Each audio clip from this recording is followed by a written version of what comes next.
one of his tricks, you know, is to, like, he leaves like sometimes the musician feeling like the song has been completely dismissed, but the song is like really resting for a while, just to see if the test of time is. Hey, thank you, Mike. What's up there? Oh, man, are y'all doing an interview? Doing it? Yeah. Come on, hey, man, I'm sorry. No, y'all doing an interview? Yeah. Hey, he's straight funky like that. Hey, y'all doing the interview? Does the camera really work? Yeah. Really? This is Scary Shider. Scary Shider. Okay, man. Did I scare you? No. I should have kept my voice. I'm sorry. Hey, y'all, please forgive me. Mike, what were you doing? Tell me about how great a show you get ready to give. Oh, this is the camera? Yeah. Okay, Gary, can I? Okay, Gary. Yeah, okay. Can I get paid for that name? How much did you have in mind?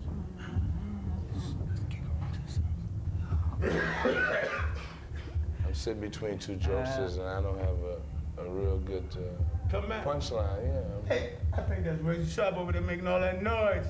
Yeah? Razor. Oh. Noise. Over there talking. No noise. What y'all doing over here? This is a razor. I saw a clip over here talking. You know, I thought out there. Oh, God. Is this It's definitely going to be Yeah, it's gonna be on TV. improvisational party. Yeah. You on TV? You're gonna get famous, man. My mother see me? Hey, Yeah. Mom. Hey, Mom. Yeah. Lend the staff, everybody. Hey.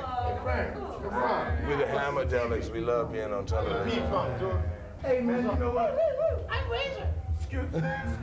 Excuse me. He's Frank. I didn't edit this out. That's clear. That's Frank right there. Great. That's Gary. Over there. Join. What question were they asking? I was talking about the archives of. Hey guys, let's listen up. Okay. I was talking about the archives of George Clinton and the old songs. Is he in? And that one of the tricks of George's clip that at a certain moment seems like a song is dismissed, but basically it's just resting to see if it can stand the test of time. What did the clip say? He said, well, some songs need to stand the test of time. And that later on you find out from, hey, this is a really cool song. Well, we can't give you all the tricks, man. No, but I want them all. All this stuff is going to stand the test of time because. What he said? Well, look here. What he said? Oh, Lord. Look here. What he said? Boogie, Cardell, Moss. That's French. That's I want y'all to French, know. yeah. Okay, now what was that question? You repeat the clip? Yeah, your thoughts on how songs, the ones that are archived, do you think they're worth pulling out? The songs that are archived. Oh, you must be talking about the B-side of it. No, there's songs that never have been released at all. Like, yeah, you have the 5 albums with the old archive material, you know, that came out on the cases and so on. Well, here it is, like one of the best archived songs or shelved songs. To give you a perfect example, is Atomic Dog, which was shelved for 3.5 years before it was ever heard by anybody. And then it turned out to be an A-side. That's why I call it the B-side. The B-side, see, back in the day that I remember when I was growing up, now I'm just trying to, I don't even know what you're talking about, quote unquote, I'm just trying to get in there. Star Child. I'm talking about, now, the songs that are archives, or however you say that word? Archive. Those are normally the B-side records, you know, and when I was growing up, I was always into the B-side. After I heard the hit, the singles, the A-side, I flipped over to that other side, and I would swear to God, why didn't they put that up? Yeah. And that's probably the songs that we listening to that right now. But like you said, Atomic Dog, that sat on the shelf for so long. And then, what, 20 years later, 10 years later, we hear Atomic Dog again. So. Oh, it was a really old song, actually, already. Atomic Dog. Yeah. All our songs is really old songs. By the way, here comes George to tell you right now. All the B-side songs was always the hits. You know, I mean, if you listen to that, what Michael Jackson had out, Thriller, what was on the B-side? I don't remember. You see, that's the archive stuff. That was the hit record. That was the hit record right there. Shining out, Razor Sharp, 10-4. Now, if you really want to explain to you better, I would get George to come in there, and then he would tell you, and then you would probably make him say, Jack, maybe I should have put that B-side out first. Yeah. Then the A-side would have been the B-side. And that's the It's a matter of ABCs taste. of Also being- maybe influence of the record companies who say this is supposed to be the A side instead of the B side. That they decide what's going to be the A side. You know what? They decide on what they can run with. Right. You have to decide on what is going to be for you the representative song. I mean, you're gonna have to live with this 20 years from now or 30 years from now. And if it's the wrong pick, you have to live with the questions of why did you put it out, and so. And I mean, not to put the record company down, but I don't think that the picking of a song should be the record companies. They should be able to say though that from your pick. They view it from a commercial we point can of run, view. right? They can run You are with from an that. artistic point of view. Yeah. Look at it like this. I'd rather it be somebody else picking the single than myself. That way I won't have to take the weight for it if it don't happen. Yeah, no responsibility for that. See what I'm saying? Yeah. Now, okay, if they pick the first single, okay, the way I look at it, now this is just my opinion. If they pick the first single, if it don't happen, we still gonna get blamed anyway. But it's not our fault. But then if we pick the single and it happens, they're still gonna take the weight Yeah. for making it happen. Rockin' and hard rock. Between a rock and a hard place, you know? Yeah. Without no homes, there would be no getting over. Well, yeah, for the fans, everything will be alright. So basically, whether it's really a commercial success or not, for your hardcore fans, it doesn't matter. If Basically. you see my mother, let her know I'm all right. I'm just out here having fun. Yeah. For fun. Do you think if P-Funk came up with a commercial song, do you think we'd get canceled out by the public? Do they want? It's hard for That us to depends know. how it sounds. See, it's hard. There's so many different generations of us. So it's hard for us to tell what it is about us that people like. But you know what he just said? He said it all depends upon how it sounds. All right, so, If I like it, I like it. okay, but now you said it all depends upon how it sounds. All right, I mean, to us it might sound great. To y'all, it might sound corny. Stuff that we think might be corny, y'all think We it's getting great. older. Nah, I'm not so young anymore. You know, so. You know, I mean, if we had the opportunity to really pick a hit record, we would get out of there. Okay, George. Can we break You it? remember you, George? Magnaplaas? Can we break it? You without glasses. Yeah. Okay. Let's re-break it in. Yeah. Okay. I want to show you a picture. Okay. From the Magnaplaas. Photographer. I was with Patrice. You know Patrice? Remember Patrice? Patrice. White guy. Oh, yeah. You have to put it underneath. Clip it around. Film tegelijkertijd, maar dat is wel leuk. Ga ik even George klippen. Waar moet hij hem hebben? Aan het kraagje? Maybe I can touch you in your neck a little bit. You can see. Is het hier goed? Murat, is dit goed? Oh. But underneath. Oh, this is some reserve. Yo, you know what I'm saying? I got He some brought you a spin. present. Oh, that's for me. Yes. Extra tank. Yes. Oh my God. You want to take it Look with you? guys, Yes. what a nice photo. He did from George. He brought it as a present. Thank you. Laat eens even kijken, schat. Kijk. But look at here, George. Look at the texture here. Yeah, I just painted it a little. Oh, you did it. Okay, that's Yeah, because it wasn't important, so. that's lifted. Yeah, it is. You know I'm gonna have to do something to it. Yeah. I have some more, but maybe can I give you something tomorrow in the hotel? Okay, Check out sure, sure. Okay, I'll. Look, Mom, I'm on TV. Yeah. Hey George, we were talking about the old archives, and you put out 5 double albums with all the archive material.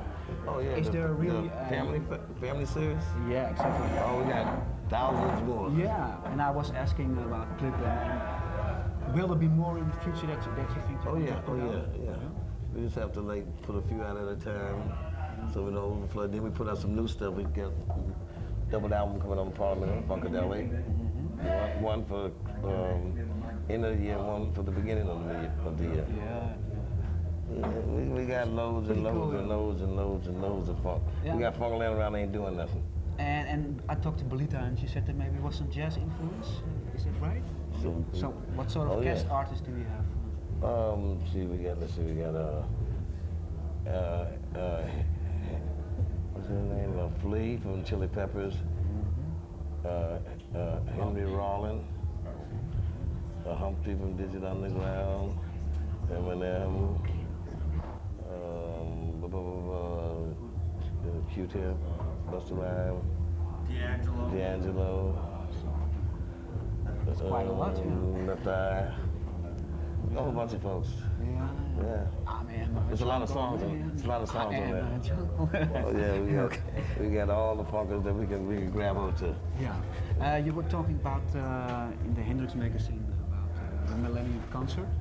In Fiji Islands. Yeah, and you were also talking about hooking up with Prince.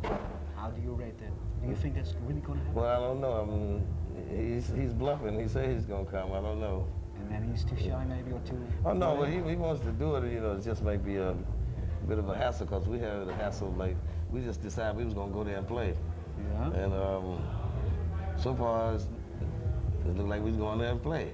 That's for sure. Yeah, but we're gonna be there. Yeah. We're gonna be there. So I mean, it's all been said and everything. You know. Funking the century away. You know what I'm saying? And be the last time zone and the first one in the new millennium. Yeah. The last one in this millennium and the first one in the new one. Yeah, because it's of course gonna go to the next day. Right. And you're gonna I know we're gonna catch do two concerts, two centuries. So Yeah. Yeah. Yeah, we get the sunrise and the sunset. Yeah. With you, I had the same feeling like Woody Allen had with Samuel Beckett, that he met Samuel Beckett and he didn't know how to say a word. So it's the last time we met, I only said to you, well, I didn't know you like Live Hawkins. And I just read a week before that you're also listening to this old Sam. Who's that? Sam Hopkins. Oh yeah. And he's one of my, I've listened to him for a very long time. So also via Jimi Hendrix, of course, who listened to Sam. Yeah. So that really means a lot to me because I'm into him very deep. Yep. And, Curtis Mayfield. Did you know Jimmy was into him a lot? Yeah. Patient stuff. Yeah. And Curtis is one of those unsung heroes of guitar that he had everybody in all the states trying to find a guitar player, you know, that could play like Curtis. Every, you know, like local band for the session musicians, New York session musicians, Motown, Chicago, Philly. Everybody had to have 2 or 3 Curtis Mayfield sounding guitar players. Yeah, they had to study the Curtis Mayfield style. Because he had records coming out all over the place. Yeah. And lately you've been working with a lot of people, and I was always wondering if I see George, you're kind of open to people. You can work with a lot of people. Well, I'm nosy. I hear somebody doing something, I try to get in and on it to maybe I can learn something. And if they're around when I'm doing something, I try to get some fresh vibe in there. Yeah. I was thinking like maybe Outcast. Do you like Lee Scratch Perry? Who's that? Lee Scratch Perry, the reggae king. I've been trying to meet him for the longest. I just missed him about 2 weeks ago. We were supposed to went to the show to see him in LA, and everybody's been telling me that, you know, go see him. So we broke camp in the studio to go see him, and then the record label came down and they was screaming about having the single ready, so we couldn't get out to see him. I'm gonna check him out. Everybody said you know, that should. You never listen to reggae too much. No. I've had very little time to listen to anything else if I don't hear it on the radio. I mean, I do whatever's on, I'll listen to it. Yeah. Shall I send you a record tape? Yeah. I'm pretty deep into it. Sly and Robbie and them, I got most of their stuff now. Yeah. You know, I also was wondering, like Gregory Isaacs, you know him? No. He's really first he was. Two. He was a Leo guy like you, and along for some time he had some problem with coke, and he got over that. And first he was into the reggae, and now he's getting into the funk, the soul. Mm-hmm. And I was always wondering, because you're both ground mattress big guys, and I also think like those two guys would hook up together in Kingston, and they're both funky. I was always wondering what would that be, you know? Yeah, right. Would you consider in the future like that sort of Oh, yeah, collaboration? I'm down for anything, you know. Yeah. And I was, you know, what's called junk canoe, reggae, ska, Ska, of course. yeah, all of that. Yeah. Yeah. You know, see, because Bob, you know, he used to remind me of Sam Cooke too. Oh yeah, well, let me, sorry, George. In the Glenn O'Brien interview in the High Times, you said that you met Bob Marley. Oh yeah.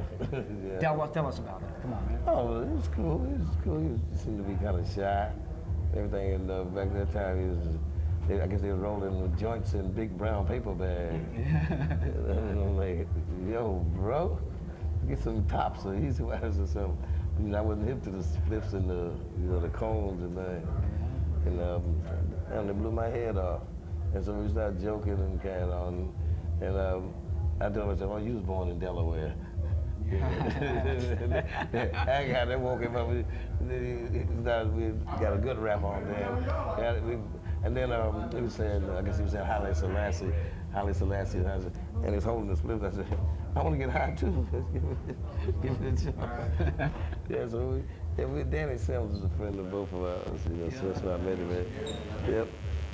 Yeah, he was just kicking off, you know, getting real big, like 75 or 60, somewhere around in there. Yeah, it's just coming. Just coming up, yep, just coming up. Yeah. Yeah, there's this very amusing anecdote from Don Taylor, a manager. Yeah, of Don Bob. said, I knew Don when Don used to be the valet for Chuck Jackson back in the 60s. Yeah. Yeah, he was the valet for Chuck Jackson. Then when I saw him with Bob, you know, when they had that incident, I had a whole nother outlook on him after that. I was proud of him, you know, because I didn't know him that well, you know, other than, you know, valet for Chuck. I better get ready now. Yeah, maybe we could talk some other time. Oh, yeah. In the future. Future, night, No, all night's fine. okay. Yeah. Okay, shall I wait for you after the show? Well, just hang around. Yeah. Knock out something. We'll talk about something else. Okay, George. Ruth.